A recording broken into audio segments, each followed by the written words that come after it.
Welcome everyone to my show, the Health, Happiness and Planet podcast. In today's episode, we are going to focus more on the area of energy and happiness. I have the pleasure of having this amazing guest who currently lives in London, England. She founded her own company called Julia Kai Limited. Her name is Julia Kai, who is a multi-passionate person. She is a life skills teacher.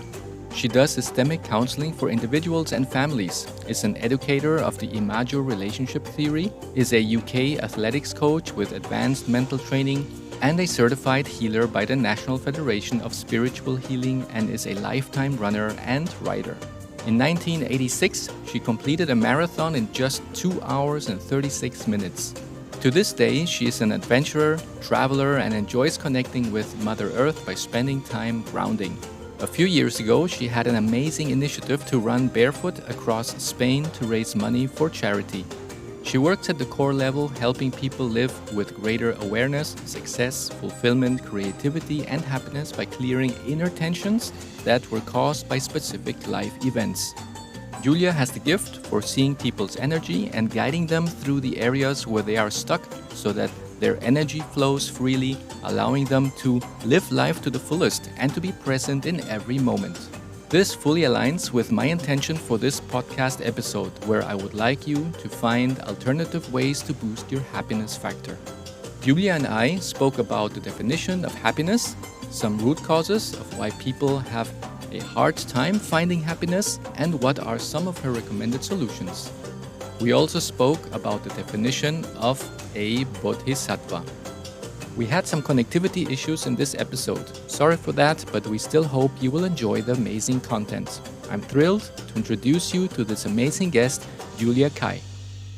Welcome, Julia, for the episode from our Health, Happiness and Planet podcast. Thank you very much for taking the time of being our guest. Thank you. It's such a delight. I'm so happy to be here, Juan. Thank you.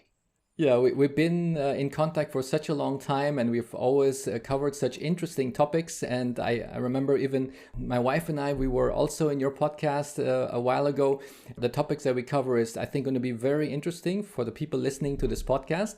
And therefore, my first question to you is, what are you passionate about? And how did you actually get to know about this passion that you have? Because I think you are a multi-passionate kind of person. Yeah, you like so many things in life, and that's what is so vibrant and so exciting about your personality. And therefore, I'm very interested, and also I'm sure that the audience is interested to know about your passion and how you got there. I think that my absolute passion is the human condition, is people. And that, I think, from a very young age, I've been on what could loosely be termed a spiritual path from when I was about 8 years old. So I would say at the core of everything was that awareness that we are human beings, but we're on a spiritual journey. And I had that awareness from when I was about 8. I come from a very Christian family, and we would go to church a lot. And I'm not a practicing Christian now, but it was a beginning for me of an awareness of our true nature. And I was very fortunate in that the church I went to was very expansive. It encouraged your own thought, your own investigation. It encouraged looking into the Bible in a way, in an allegorical and a parable way. And it was all about our own journey here. So from a very young age, the root of it was the church, and I belonged to a junior church missionary society, which was fabulous. We met on Fridays and investigated, and we used to sing all songs to the guitar, happy clappy songs, and it was a lovely environment, and it was very expansive. It wasn't limiting. Yeah. And then for my own ongoing investigation, I just was fascinated by the human condition. And from about 10, 11, 12, I started to read voraciously. And I read everything I could get my hands on. I read a lot of the big sort of English big novels, Thomas Hardy and Jane Austen, and those kind of books that delve into the human condition in a very subtle way. And I was always interested. And my dad was very much a poet person. He loved poetry, and he would read poems to us. And I remember when I was 8 years old, again, 8 was a very significant time for me, because it was the time I had an understanding in a sermon in church where the vicar was talking about our responsibility of how we create the light in the world is clearing the dark from within us. And I also remember I was 8 years old, and Mrs. Mack, I remember her at school, our English teacher, she read us great big epic, I wouldn't really say it's a poem, it's a very long kind of bit of prose by Matthew Arnold, and it's called Sohrab and Rustum, or it might be Rustum and Sohrab. Anyway, and it moved me to tears. And I was 8 years old, and it's a very big story about a father and a son and how they're apart because the mother didn't want the son to go to battle, and how they end up in battle together. And I remember being moved to tears at that age. So I kept investigating the human condition. Alongside this, I wanted to run. And I knew that from 6, 7, 8 years old. So my own journey of transcendence was through the running path, where I was seeking always to run faster, right from 8 years old, and I still am. And I've got faster, slower, and I still love trying to run fast because it takes me on an inner journey. So my running step was always, right from the beginning, part of this journey of investigation, and it was a place of investigation for myself. My own relationships with people was a place of investigation. And then from a very young age, people started seeking me for guidance, basically, from when I was a teenager. Yeah. It's a very long answer. Wow. So I hope that. Yeah, that's quite amazing. I mean, it's really very curious for me always to listen how specific people are always drawn to certain topics, yeah, and with which topics you resonate. Yeah, and from your side, when you were very young, yeah, like 8, 9, 10, you already resonated very strong with these topics and with spirituality and of course with your running, that you were able to go deeper into all the things you were just telling us right now, which is amazing. Yeah, because most people, I think, even when they're adults, they're still trying to figure out what is it that they're passionate about and what is it that they are drawn towards. So it takes sometimes for some people a while to figure that out. But in your case, it was really from a very early age. And I had great guidance, because I will say that Dave Eaton, who was this curate at the church, in the Christian church, there was a vicar, then a curate. And so he was the kind of second in command. And he was only in his 20s. And I was 13 when I really was investigating. And he would lead these Bible studies, but he'd let us explore. He wouldn't be telling us. So I went through a phase when I was 15 where I was really trapped in my head because my mum was ill and dying. When I look back, I can see the kind of scene. At the time, I didn't understand it. But I was stuck in my head with a lot of guilt. I had this terrible guilt and I didn't know how to free myself. And I went and talked to Dave, and he showed me the transactional analysis model, which is parent, child, and adult. And he was saying that I had a very harsh inner critic and a harsh inner voice that was telling me, I was bad and wrong. And he helped me see that I could free myself from it. And he taught me how to clear these guilty feelings and thoughts. And he taught me that at 15, which of course is the basis of a lot of my work. And then when I was 16, my mother's great friend, Joyce, she obviously saw in me the seeker, and she gave me the book Jonathan Livingston's Seagull by Richard Bach. And it was about a seagull that's, finding freedom, and it's a kind of an allegory. And I remember when I was 17 and went to my sixth form college, and my name was Julia Armstrong then, so I was in the first set, the A's, and they were looking for somebody to do the assembly, and no one put their hand up, so Julia obviously did. Yes, I'll do it. And so I read to this new school I was in, 800 people. I read a section of Jonathan Livingston's Seagull where he says, your body is nothing more than thought itself in a form you can see. Break the chains of your thought and you break the chains of your body too. And I read all this out very bravely when I look back to this whole school of 800 people. So it was in my being from the beginning. Yeah, that is very, very interesting. Yes, I, for example, only got to know about these topics when I was probably just in my 30s, more or less, when I started reading more about these things, because I was always very much into business. But then later on, I was thinking, well, but there's a little bit more than business that I can learn about being in this world, in this fantastic world. Well, I'm finding out all the things that you are saying right now, and that's why it's so inspiring for me to hear this from someone who has been doing it for such a long time. And as you're working also with people to help them find their happiness, what would you say is the patterns or the things that happen the most, why people are unhappy today? What are the things you have seen from your clients and from the people you have supported? I think essentially they don't love themselves. I mean, that's the simplest answer. I mean, there's two ways we can look at this. There can be the way that depends on people's beliefs, and I'm not, I recognize that everybody has different ways of seeing the world, but it can be that there is a thought, of course, that we come in with stuff to work out because, we've been round and round, and planet Earth is a great space and a great learning ground where we can work our stuff out. So we could come in with it, and then the parents and all the circumstances of our life then will bring up the stuff we need to work with. But if we're just doing from a psychological perspective, little children, but with the best intentions in the world of the parents, who are often hurt themselves, not resolved themselves, still working things out. And they might produce, 1, 2, 3, 4 children, all very different humans who come into the world. And of course, they can't meet every child's need. And even basic things like a mother might have 2 little ones and then and a new baby, and then one of the little ones just doesn't get the attention they need at a certain time. So what can happen is that a little child can start to internalize that they're not loved, that they're not wanted, that they're not heard, that they're not okay in some way. And that isn't necessarily, as I say, the fault of the parents. Of course it's not, because parents are doing their best. And ultimately, as people go through life, even if they've had very, very difficult times in their childhood, ultimately people need, of course, to be able to heal themselves. So so therefore, I'm not saying that people often don't have terrible times in their childhood, but that even if there has been a place where there has been obvious hurt and abuse and neglect, even with those sort of situations where people have lost the feeling that they're okay, that they've got any worth, they've lost love of self, they've lost any self-esteem, even in those extreme situations, there's still a need ultimately for us to heal ourselves.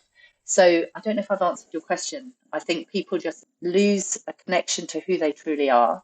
They lose that sense of their real essence. They lose connection with themselves, and they often aren't properly in love with themselves, essentially.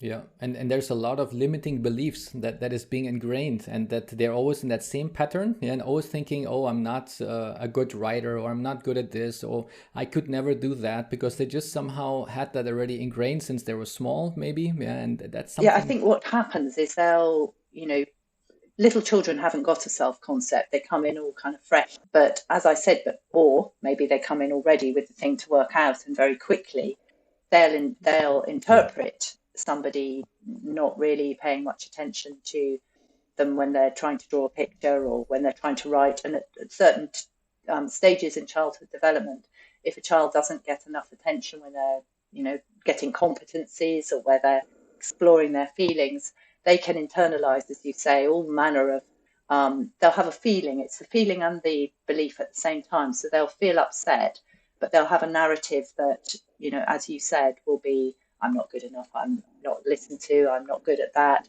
And of course, what then happens is the pattern repeats and repeats and repeats. They'll have that similar feeling, and they'll see through the filter of that pain. And another child may not have the same response to a teacher telling them off or telling them their maths isn't good enough, to the child that's internalized they're not okay. Yeah.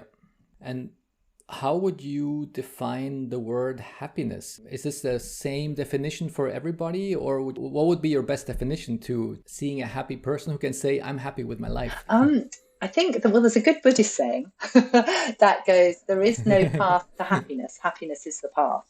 And I think essentially that if people are looking for happiness outside, often the very thing that they grab at or they think will make them happy, whether that's a relationship, a job, a house, success, or whatever it is that they're seeking on the outside, often the very thing that they are trying to attain then often can be the thing that brings them more unhappiness. So they'll think that person's the perfect person to marry or have a relationship with, and then the problems start to arise, or, oh, that job, and that's all I've ever wanted, and then it doesn't work out. So I think that it's more about recognizing that it's more of an inner journey to connecting to who you truly are, because again, that looking outside to, I want status, I want success, I want, money, whatever it might be, fame, Yeah. then thinking that will allow you to do what you want to do and then you'll be happy is probably, it's in reverse of that. So it's to be, do this, I would say do some inner work. I'd say that everybody could benefit with a little bit, doesn't have to be great in-depth work, but some investigation to their Yeah. beliefs and their paradigm and to where they got the ideas they did and what resonates for them, and to go deeper into where there is some hurt and unresolvedness. Because then the more we're able to connect to who we truly are and connect a place of ease and acceptance. And I think that really, in answer to your question, to be happy is to have an absolute acceptance of where we are now and to recognize if there is development that's needed, either in terms of healing or in terms of developing just as a new skill, anything we might want. It's about going into a place of ease within. And of course, that Yeah. the simplest way to do that is to learn how to be absolutely in the present moment and absolutely here and now. Because if we're absolutely present and we will then be able to experience presence, our go into the area of our essence, our pure potential, our unmanifest, the faceless, formless place before we've got all these identifications that perhaps aren't serving us.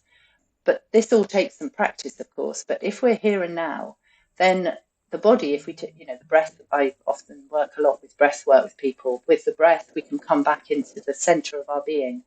The body can't be anywhere but here and now, whereas the mind can be regretting the past, frightened of the future. The more we're able to learn how to be present, the more then we're able to work with any areas of hurt, pain, unresolvedness, and know where we need to go. And then actually, we're not looking at the thing we want to do to make us happy. We're coming from a place of ease and joy anyway. And then we're doing our passions, our That work. summarizes pretty well. Yeah, especially when I think about people who have been very successful, or if you see those celebrities who have a big house, big yacht, big car, and everybody who's looking at this and sees those photographs, they think, oh, that's the ideal life. That is what happiness is all about. But then when you see all of the cases, how many celebrities actually suffer with depression or have problems with alcohol or drugs, then it really puts one to think, is that really then happiness? Yeah, because they probably just realize, now that I have the car and the house and the fame, I'm still sitting here alone and have internal problems with myself that it's not being resolved. And then they find out, okay, this is not what I was looking for. This is not the solution to my happiness. And I was going to say that it's very interesting, but also very scary for some people to find that out. Yeah, only just later in their life, when they say, oh, I was looking for something and working so hard to get something, but at the end it was not what I was really looking for. Just as an example, and in my case, I was always seeking to get higher and higher in the corporate ladder. And every time I got a higher position, I thought, okay, now I'm going to be super happy because I'll have a better salary, I'll have more responsibilities and so forth. And I was happy, but I always thought there could be more happiness. And then I got to the next level and I thought, okay, I'm happy about it, but I think there could be more. And like this, I was always progressing until someday I thought, well, actually, there is more than just the corporate life. And that's where I started going into this direction for health, happiness, and planet, to find really what am I passionate about and what really fires me up. Because this one side of going up the ladder in the corporate world, this was very exciting, the whole journey. It fired me up as well, but not as much as other topics, the topics from health, happiness, and planet. So that's why I made that transition. Yeah. So that's why it's very interesting what you were saying right now, because it just confirms all the things that I've already somehow went through in the past as well. Yeah, I did the journey with my running. As a young child, I ran free. I was always trying to run fast, and I've always been a competitor. I love competing, but I was a free competitor and I just ran for the joy of it. And then I did a whole circle where I lost that joy and I started seeking results and seeking some sort of immortality through running results. And of course, I knew deep in my soul that couldn't bring me happiness, but I got caught in a trap where my mind got kind of keen on the idea of fast running.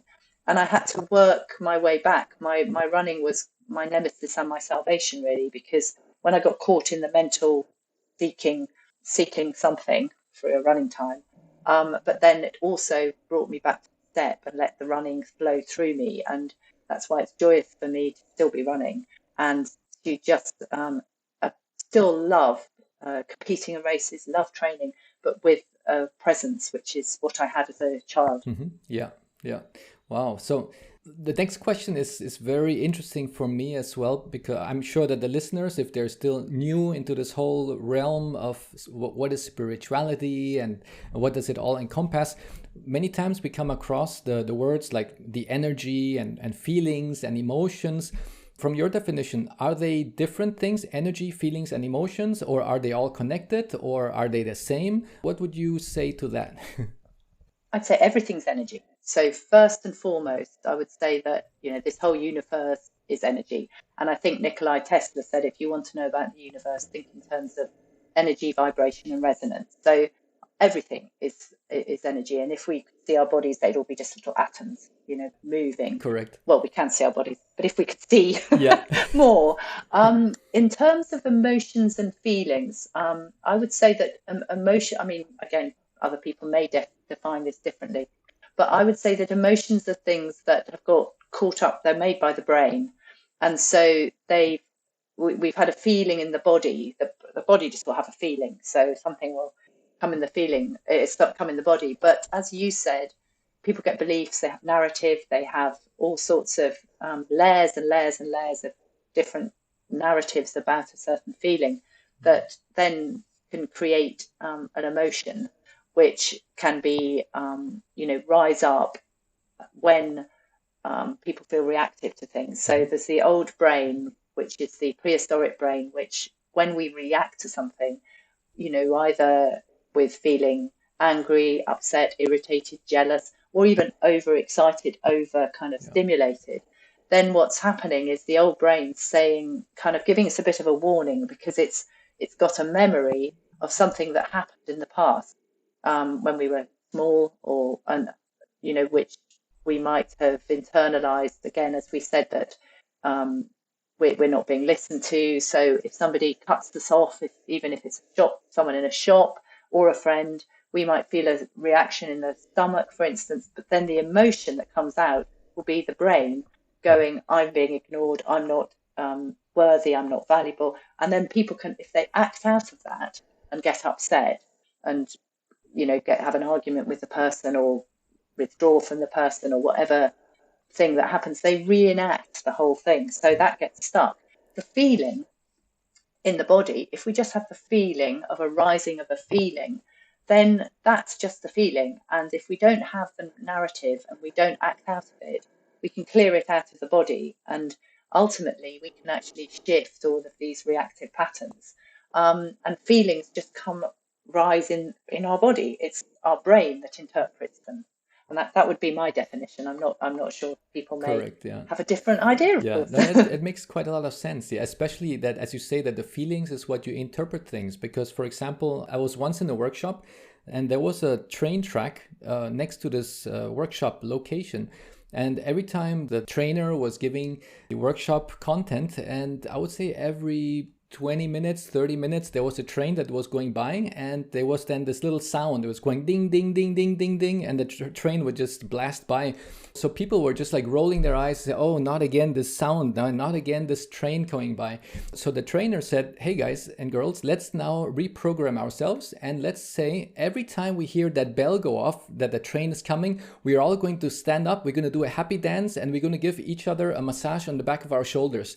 And let's do this as of now. So every time this bell would ring, everybody would jump up, they would dance a little bit, they would give a massage to the person next to them, and then suddenly they were starting to reprogram themselves, and now they're already looking forward to the bell sounding from the train, and they're already reprogrammed the way how they interpret that in order to have happy feelings. So the trainer, it was such an amazing experience, because I've seen how that trainer managed to change people's feelings on the way how they then perceived a certain outside reaction. Yeah, and that was so amazing. Yeah, very good. That's very good. Yeah. And the other question that I have is, when you have a client who you who you know, that because the first questions that I asked was, what is the main root cause of being unhappy? So you said, okay, one of them is maybe not loving yourself, and all the other topics that you were covering. And what would be your advice to them? What is like one of the first things that you would say, I would recommend you to change this in your life, or I'd recommend you to change these kind of thought patterns? So what would be your first approach?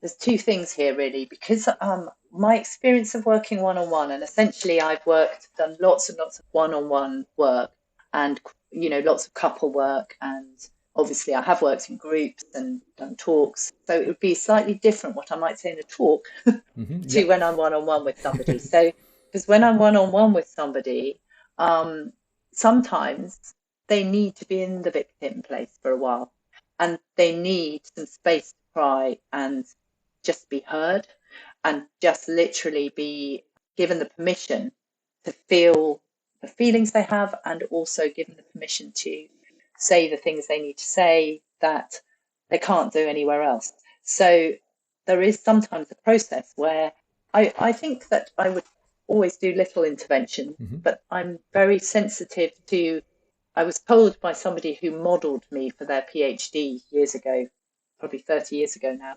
They were doing a PhD in social construction, and they did lots and lots of videoing me working and interviewing me and all sorts of things. And they said that my greatest gift was, or one of my gifts, I don't know if it's my greatest, but was being able to see and feel at almost the same moment, which meant I never went ahead of the client, where they were at. So I don't have a set thing I'm going to do. I wait and see. When somebody turns up and shows up, I respond to where they are. But of course, my job is to help them get going in life again. So I've worked with anything from, such tragedy of somebody, having a baby die, or a 12-year-old killed in a road traffic accident, things that are unthinkable for people to work with, and a lot of death. I've worked with a lot of grief. Or people losing everything, their business, their marriage, their money, the whole lot, or, anything, sudden shocks. So ultimately, they have come to me because they want to live again. But it's pacing it so that they can have the space to grieve. And, our society's not necessarily allows that space. So, but it is about helping them take the steps. So I haven't answered you at all, because it would be so different with every different person as to how every situation start to help them. Just shift the emotional set point. So it might be just, sometimes it might literally just be if somebody's heart's hurting, which often is the case, I might just say, put your hand on your heart and do the chakra chanting sounds. And so the sound for the heart is ah. And so I'll get them to just get that vibration going through their heart chakra. And it's something they can do to help ease the pain. Or simple mantras, like, if people have terribly low self-esteem, a very key mantra is to be able to, when they're starting to go down the route of a narrative that's really unhelpful and they're feeling terribly upset in their body, it's like press pause, hand on the solar plexus, because that's often where pain is. Breathe deeply in, get, as I say, to get back into the body, because the body can't be anywhere but here and now.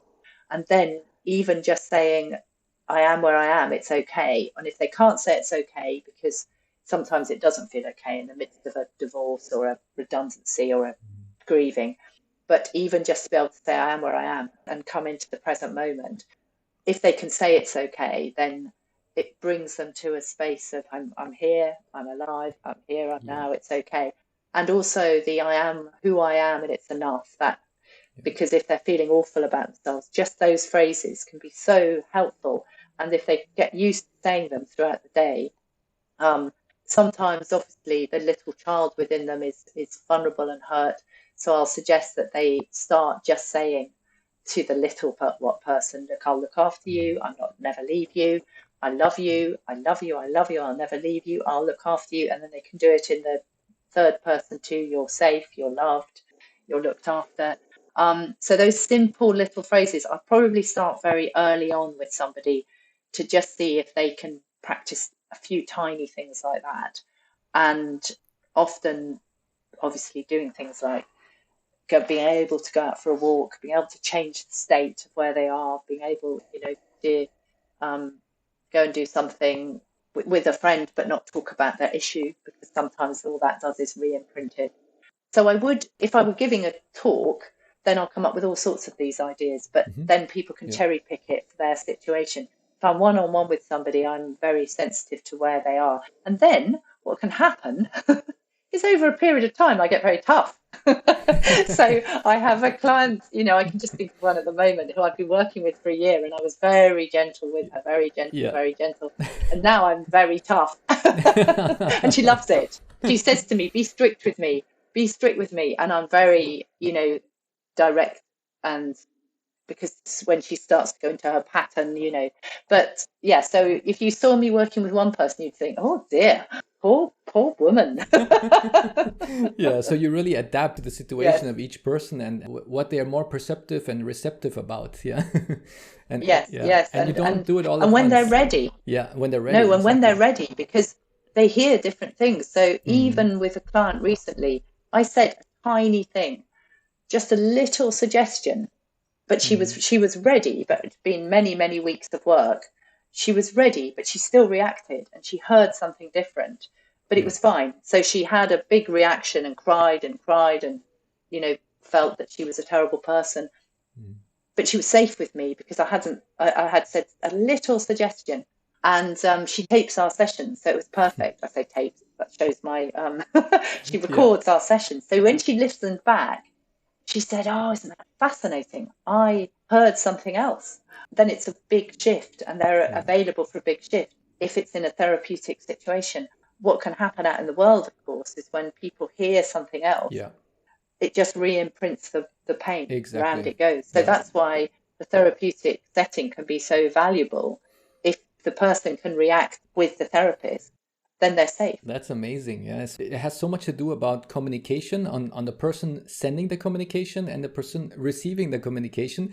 Because as you say, if these people are in a meeting at work, or if they're having dinner with their family and their manager is maybe communicating something, and maybe in the family meeting, the husband or the brother is saying something, and they might perceive the message totally different to all the other people who are sitting there, and they might see it as, that they were targeted by this message. One sees it as a different color as the others, and that's so amazing that you as a person giving the communication needs to have that empathy and this feeling to know, am I really sending out the information so that everybody more or less gets the same kind of message? And it's sometimes it's not that easy, and especially if you don't have that superpower, like the superpower I called when you have that empathy, when you have empathy with others.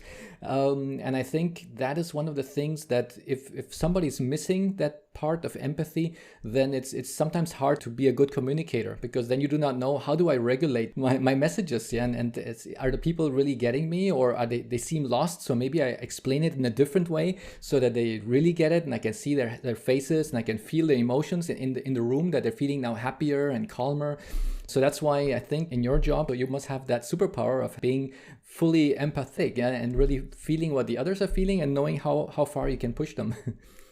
Yeah, I think there's lots of things there. I mean, how we say things is always integral to what we're saying. So that's absolutely what you were saying. And I think that awareness is really useful in life, the empathic way of being.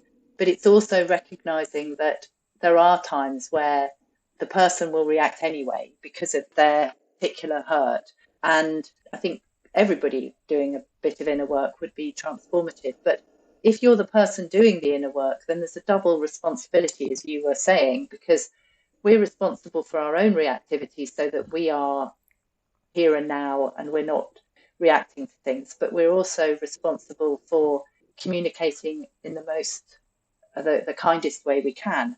And I used to find group work not as comfortable, because I used to work corporately in the 90s, and I did one-on-ones, but I worked with a manager who did the teams. And so I did do group work with him on occasions, and he wasn't as empathic. He said to me, I should close some gates, because I used to finish the days and I had seen so much going on in the group that you couldn't work with because it was a group setting. And he was a great trainer. He was wonderful, but he wasn't going to worry too much about everybody's, because he had to communicate what he was communicating. I would be seeing it all. And I was only at that point in my 30s, and I used to finish the days exhausted because I'd see all these people reacting or not misunderstanding or getting upset or subtly. And then we'd finish the day and we'd have dinner together, and he'd say, you need to close some gates. And I said, no, I'm never going to close any gates because this is my superpower. But I didn't enjoy it as much, and I will still do occasional group things, but I don't enjoy it as much. I don't mind speaking because that's a different thing. You're communicating a thing, people can take what they like. But an actual group work, I always found less, for my particular way of being in the world, I found it less enjoyable. Yeah, I think that's where I was struggling a little bit in the beginning when I started in the corporate world, because at some point of time I did some kind of analysis and I scored pretty high in the emotional intelligence part. So I had a very high empathy, and that made me understand why I felt sometimes so bad when I was in meetings with other people, because I was feeling what they were all feeling. And if there were 3 out of 5 who were feeling miserable, then I was really affected about that. And my energy levels would be really low after that meeting. So I was always trying to work with myself, saying, how can I manage that? How can I then still acknowledge what is happening in the room, how they are feeling, but not have it affect me and lower my own energy? And later I was able to somehow use it as an advantage, so that when I was leading the meetings, I would really see it as a third person, as a perspective, looking from the top, like the helicopter view, and just seeing the situation and then reacting towards saying, maybe I can ask this person a few other questions on how they understood what I just said, or maybe I could repeat it in a certain way, until I start feeling that people are feeling a bit more relaxed. Now they're feeling more comfortable, and then I know, okay, now I did my job. Now we can end the meeting. I think everybody's fine with what we just agreed upon, and not just close the meeting and say, okay, here's the message, I'm closing it. Now everybody get back to work, without even knowing if people even accepted or understood what you said. So that is something very important. I agree. As 30 years on from those years, it's a different experience for me in a group. So similarly to you, I can still see it all going on, but rather than being completely second position, you've got the third position. And you can just wait a little bit and watch and see what's happening, and it's lovely to have developed a bit, and so that it isn't exhausting to be in a group. It's still not my preferred place. I think my preferred place is working with a very small few people, or one-on-one, or speaking. However, if somebody asks me to do a group, I mean, I can do it in a different way to in my 30s. I don't end the day exhausted. As you said, it's a developed different skill. You'd have the helicopter correct thing going on. It's good. That's right. And that's why I think now that you have been doing this for so many years, because I would think, how do you manage being such a happy person and with so much energy, but dealing with clients who have so many things to optimize and so many bad experiences that might have happened in their life, or the loss that they had, but you are still able to live your life happily and full of energy without getting drained into this, I would say, same energy level. And that's something that's quite amazing, that you're able to manage that. Was that easy for you from always? I've always been number one. My number one priority was my own clearing work. And it was really important I was a clear channel. And when I was in my 30s, one of my clients died. And he died very suddenly, over a period of just a few weeks. But his wife, she wanted to go to a medium. So I found somebody for her. But this medium had spirit guide talk through her. So she would go into a trance, and then the spirit guide talked through. Anyway, the spirit guide came through her and said to me, "Oh, you've brought a wonderful energy into the room," and didn't talk anything about my life. She was very supportive. For the woman whose husband had died, it was a very different kind of reading. For me, she just said, "You're here to help and heal. You'll work with dying people. You'll always work. There'll always be a stream to your door. But we counsel you, Julia, that things of the spirit happen in their own time. There's no rush." I was about 34 at the time. There's no rush. And that the most important work you do is you clean your own mirror, you clean your own, field. Yeah, not your mirror, your own field, so that you're a clear mirror for others to see themselves. And that's essentially it. So I really knew that all I needed to do was my own inner work.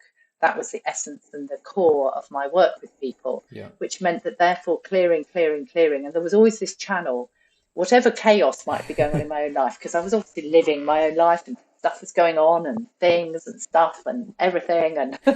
And but I remember when I was about 30, around this time, all around my early 30s, I was on a radio show for the whole afternoon. I was the guest that he talked to between playing songs. And a woman who was in a wheelchair, who was rheumatoid arthritis, she was in her 50s, she was very ravaged by the disease. She heard me on the radio and she went, that woman can help me. Wow. So she hunted me down through the radio station and got me to work with her. And we worked to her death, which was probably about 8 years later from that. And she said to me, you do know you're a channel, don't you? And I said, as she said it, I went, yes, I do know that the wisdom, the guidance channels through me, which meant that even though there was often chaos at that point in my own life, because there was this me working all the time on the clearing work and my own journey, when I was in front of somebody, it channeled through. And she said to me, she used to have a body like mine because I was very athletic, but 32-year-old. And she said, it's interesting that I've chosen you to help me process and come to terms with my own loss of my body when I've got in front of me what I used to have. But so yes, I think that I'm good at clearing, and increasingly so as the years go by. I've always had a fun-loving nature. I've always been completely, someone who will lark about, as my mother would say, and was always the person who was leading everybody at school into naughtiness and fun. So that's part of my nature, and I can leave things behind. So I can be with a lot of, very difficult stuff, and it doesn't mean I don't care at all. I care deeply, but I can leave it and I can be present and come out and play, basically. Wow, that is also a superpower. Yeah. And I think, I don't know if I'm right, but there's certain souls that for me, I perceive them as they have a specific age. Like, for example, when I think my soul is about an age of 32, 34, around that area, because when I was younger, when I was a kid growing up, and when I was a teenager, I didn't feel like a teenager. Or when I was a child, I didn't feel like a child. I always felt like I was somebody more mature, that I was somebody in my 30s. And when I was in my 20s, I still thought that I was more mature than that. And then when I got to my 30s, I'm like, oh, wow, I feel like I am totally in the zone. That is now who I am. And now I'm going closer to my 50s and I still feel like if I'm 30. So I think even though when I'm going to be 80, 90 someday, hopefully, I'm still going to talk and speak and be like a 30-year-old. Yeah, because that's how I feel my soul is. And I think in your case, you probably maybe like in your 20s, in your 18, 19, your soul. And even though you will be then much, much older from today, you will still be like that child, like that soul. I think so. I think I'm about 19. Yeah. Yes, I remember when I was running with my friend Jim when I was living in Eastbourne, and so I would have been then in my 40s.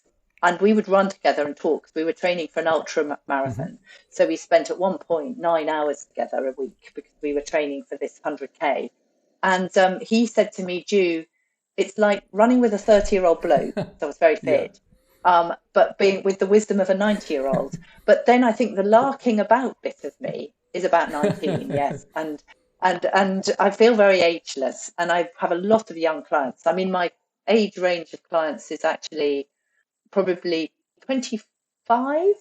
They're probably the youngest, and the oldest is 87. So there is a range. But I would say there's a lot of 30s, 40s. Yeah. A lot of that kind of age. Yeah, it's so interesting because sometimes I meet people and they're young, but I'm thinking, wow, I feel like if I just spoke with a person who is like in his, 50 or maybe 60, even though that person was a teenager, or vice versa. Yeah, so that is very, very interesting. Yes, and that's why I think every time we speak, I always feel so energized. Like if I would be speaking with somebody at the university or something. Yeah? So every time we finish speaking, it's like, oh, I feel so much energy. I could go now, work out. I could go for a run or swim. Yes, exactly. exactly. It's fun. I love speaking Yeah. with you. And what I also have seen in your career and in your life is that you have been to many countries and you like traveling a lot. And which place has inspired you a lot? That's an interesting question. I think it's probably the other way around that I get inspired to go to places. Oh, So I just, pick. I mean, a lot of my travel has been with my running. So I was running for my country through the 80s and 90s. So I would go to places because I was invited to go and run there. And every place had held some magic and memories and fun and every place. I do remember actually one of my most inspirational places was, and I'm not going to be able to remember the name of it. It was in Germany. yeah. It was a little town, and I met Zatopek, the runner, and Wow. it was Nuremberg. That is Yeah, Germany, isn't it? that's correct. Yes. Good. And I had a magical time there Hmm.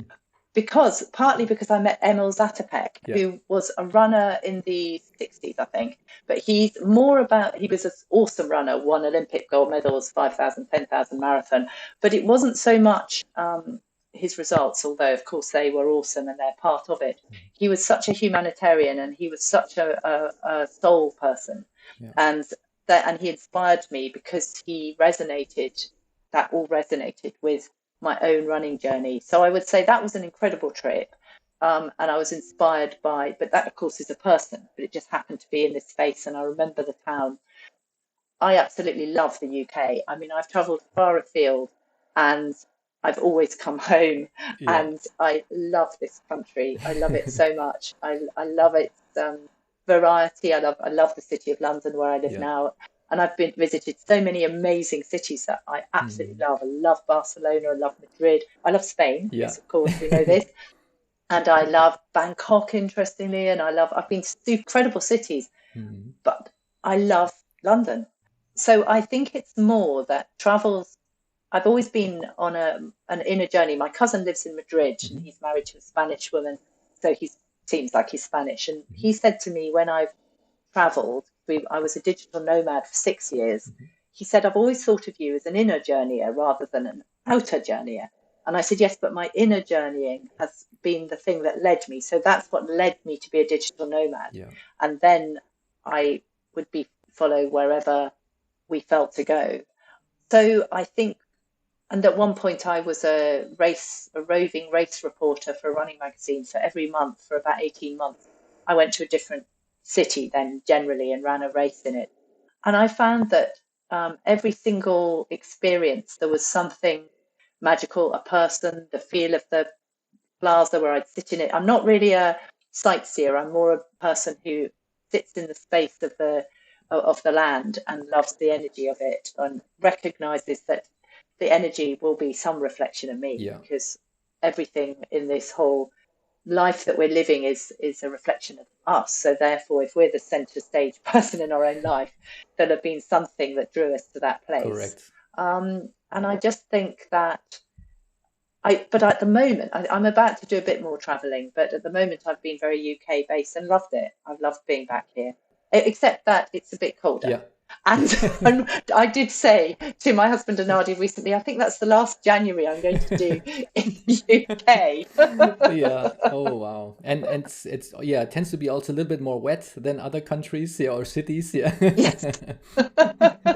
Yeah. And it does. yeah, but that's really very, very interesting the way you replied to that question, because it made me realize that depending on how you perceive or how you look at the world, you can find either great things from every single place you go in the world, or if you're going with a negative emotion and you're going with anger, then you would come across things that will get you mad from those locations. But if you go with a mentality of openness and happiness and joyfulness, you will come across happy situations in those places. Also, I think if we go from the perspective, it's something resonant with us. So if there is something where there's some energetic, something comes up, because I had the experience we were in Thailand and we went to PP Island, and I hadn't realized that PP Island was where it had been hit by the tsunami in 2004, I think it was, wasn't it? And Yeah. but I didn't know, because I'm not someone who looks at disaster footage. I don't see the value in it. I think I recognize and can hold in my heart the pain of obviously lots of human beings in those situations, but I would never look at the footage. So I didn't know that PP Island had been hit by the tsunami. Anyway, we went down the first day. We were up in this beautiful, beautiful place looking out over beauty and delight, and it was just so glorious. Then we went down to a bar, and we sat in this bar, and I said to Anadi, "Oh, really bad things have happened here." Wow. I said, "I can just feel this place." And then we discovered that the bar owner had lost 14 family members in the tsunami, and all of the seats we were sitting on were in memory of them. And then as we were there, I was overcome by a lot of grief. Now, I took that as unresolved grief in me. So, of course, there were humans there who were still grieving in a big way. And lots of the people we'd ask them how long they'd been in PP Island, and they'd always put it with, 10 years before tsunami or 2 years after tsunami. They had it as part of their narrative. And I felt very sad when I was there for quite some days. And I said to Anadi, this is where I haven't healed some of my own griefs in my life. Because he was all right. He said it had a strange energy, but he was all right. And it had a party energy, and it had to be places where you went with the post, showed where the water had come up to. But I took it as a space to heal my own grief and any that was unresolved still in my body from my own losses in my life. And then I decided I would watch some footage. And I watched the footage of the tsunami while I was there. And I was struck by a man standing on the beach. Everybody was running, and the people filming obviously were safe. But there was a man standing on the beach, and he wasn't going to be able to survive. And he just accepted his death, and he just stood there with his hands on his hips, and he waited. And I was very struck by that. Wow. And then I got super ill. I got super Thai ill, both everything you can imagine when you get ill in Thailand. So after about 2 or 3 days of this, Anadi went online, and I saw him booking us into a hotel in Phuket and going to a doctor. But it was so I think that was an incredible process for me. And that was it. It was to do with me. And there was some clearing out, there was some healing, but it was quite a big, intense process. That's amazing. Yeah. Now, for the other topics that I'm going to ask you, but it's a little bit related to what we just mentioned, as you also are quite often barefoot, do you actually also feel more the energy when you're barefoot? What's the advantages that you have seen when you are barefoot? Do you also feel more the energy of certain places you go to, or is it more the feeling of freedom, or what is it, the motivation from your side? I think I've always been barefoot right from a child. I was born in West Africa, so I was bare everything for about 4 years. Occasionally might have a nappy on, I think, when I was tiny. But I was a very naked child. And then we came back to the UK when I was about 4. And I was always, as if I could be, I mean, obviously the UK I was in my little shoes a lot, but we had a lovely garden, and I would just be barefoot. And I remember once our cousins lived a mile or two away in another home, and I was with my boy cousin Christo, and we ran from his house to mine, and I had no shoes on, and it was very natural for me. And then when I was 15, I joined my athletics club, and it had a grass running track, so I did all my running on the grass track with bare feet. So I think of myself as a barefoot being. I remember crying, which wasn't very sportsmanlike of me, I have to say, because I was at school and it was a grass track and it was a race and it was a house competition and everybody was wearing spikes, and they made me put spikes on. Oh my God. And I cried, and I remember feeling embarrassed that I cried because I couldn't run as well in the spikes, because I'd been brought up that you've got to be well behaved in these things, but I was very upset. However, I did adjust the spikes, and I adjusted shoes because I became a very good runner and I needed shoes. And obviously I wore shoes in, wherever I went to school and things. So I think in my soul, I've always been barefoot, and therefore I just love the freedom of it. I love the feeling, my feet like it. But I'm quite happy to wear shoes as well. I mean, I wear in London at the moment, I'm wearing Vibram 5 fingers because it's quite cold. It's very cold. When it's cold and wet, it's not so nice either. So I love, running in my bare feet. I also, though, will wear shoes. And recently, because I've been super keen again on training for a marathon, which I haven't run and trained for a marathon for 12 years, I'm quite happy to wear super shoes to race, but I'll wander around in my bare feet. When there's lovely beaches, I'll run in my bare feet. So I'm not identified with being barefoot, if that makes sense. I love it, but I'm also love running. And if a pair of shoes are helping me run, I wear them. Yeah, but once the nicer weather comes, I'll take my Vibrams off and wander around the streets again in my bare feet. I'm quite happy in London in bare feet. I don't mind having dirty feet. It's fun. Yeah. And one feels like a child again. Yeah, if you can still be barefoot even though one is a grown up, then you just get those happy feelings from being a kid. Yeah, and as you know, but I do not know if my listeners know, that my wife and I, we have also been barefoot since the last 4 years, and we have crossed all of Spain, and we have done clocked in over 10,000 kilometers that we have done barefoot. Wow. And it's this really amazing experience, because we just started it as an experiment. We noted down all of the experiences that we have had going through this project, and we noticed better energy, better sleep, better, I would say, the less pain in your body. I was even able to feel the different energy from different locations, and all of that is just amazing. And I think you can. It's hard to describe if you don't really have tried it. Yeah. So. And you have lots of conversations with people. Yeah. People have conversations with me in my. Just to let your listeners know, Vibram 5 fingers are very just 5. All your toes have a little home. Correct. And they're very thin shoes. Yeah, and they're fabulous. But lots of people have a chat with me about them, let alone in bare feet. And bare feet, everybody likes having a chat. That's right. And that we have noticed here as well, because people, when they look, it's more out of curiosity. And then we have those conversations with them because they're just curious. They ask questions. And then we just had such a nice conversation. And we were thinking, wow, if I would have been just the normal Joe going around with my shoes on, I wouldn't have had all these great conversations with the people. Yeah, very good. And well, so the last question I have for today, because our time is almost up, and it's super, super interesting. I'm sure we could go on for another hour, but for today, the time is almost up. You have also a podcast which is called Conversation with a Bodhisattva. And maybe could you just explain to us, guys? I don't think everybody knows that term, Bodhisattva, and what is it, and what is it that you do in this podcast? Well, a bodhisattva it's a Buddhist term, and I'm not actually a Buddhist, but because I'm not an anything, I'm just I think all religions all lead back to the same point, that the Creator, God, love, what consciousness is within us. We are consciousness. We are the infinite intelligence that created us. So I think all religions actually at their core lead back to that and say that we are. The kingdom of heaven is within us. We are all that is.